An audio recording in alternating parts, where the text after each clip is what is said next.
சக்கை இடிச்சக்கை தோரன் உண்டாக்க போகிறேன். பொரியல், சாம்பார். இன்றைக்கி எங்கள் வீட்டில் சாம்பாரும் சக்கை தோரணும். பட் ஆனால் நான் சமையல் குக்கிங்கை பற்றி நான் பேச வரல.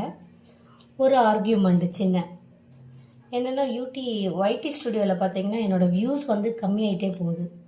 1 வீக்காக நான் கொஞ்சம் இந்த மேரேஜ் இதில் கொஞ்சம் பிஸியாக இருந்துட்டேன். தொண்டை வேற கட்டிக்கிச்சு, பிஸியாக இருந்துட்டேன். நான் பார்க்கல. இப்போ ஒரு 2 days பிஃபோராக தான் பார்த்தேன். நான் பார்த்தப்போ வியூஸ் கம்மியாகிட்டே போகுது. அப்போ சரி, அதை அனலைஸ் பண்ணலாம் அப்படின்னு சொல்லிட்டு யூடியூப்பில் சர்ச் பண்ணி பார்க்கும்போது ஒவ்வொருத்தரும் ஒரு மாதிரி சொல்கிறாங்க. வீட்டில் இருக்கிறவங்க வீடியோஸ் பார்த்தா வியூஸ் கம்மியாகும், ஃப்ரெண்ட்ஸு, கொலீக்ஸு, இந்த மாதிரி இவங்கெல்லாம் நம்மளோட காண்டாக்டில் இருக்கிறவங்க வீடியோஸ் பார்த்தா வியூஸ் கம்மியாகும் அப்படின்னு. இது என்ன விதத்தில் நியாயம் பிக் பாஸ் எனக்கு தெரியல.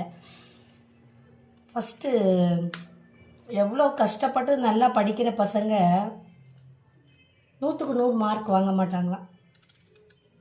ஆனால் சும்மா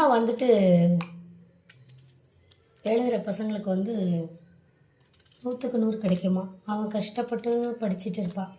ஆனால் அவனுக்கு 90 மார்க்கு தான். ஒரு 10 மார்க் கம்மியாக இருக்குது. எப்படி என்னான்னு தெரியல. அவன் படிக்காத பையன் கொஸ்டினுக்கும் ஆன்சருக்கும் சம்மந்தமே இருக்காது. ஆனால் அவன் பார்த்திங்கன்னா 100க்கு 100 மார்க் எடுப்பானா. ஏன்னு பார்த்தீங்கன்னா ஹேண்ட் ரைட்டிங், எழுத்து, தலையெழுத்து நல்லா இருக்கணும். எங்கே நமக்கு தான் 4 அடி முன்னாடி வச்சா அதுக்கு 16 அடி முன்னாடி ஒருத்தர் போயிட்டுருக்காரு. யாரா? அவர் தான் 730. அப்புறம் எங்கே நம்ம முன்னுக்கு வர்றது? மக்கள் முன்னுக்கு வரவே விட மாட்டாங்க.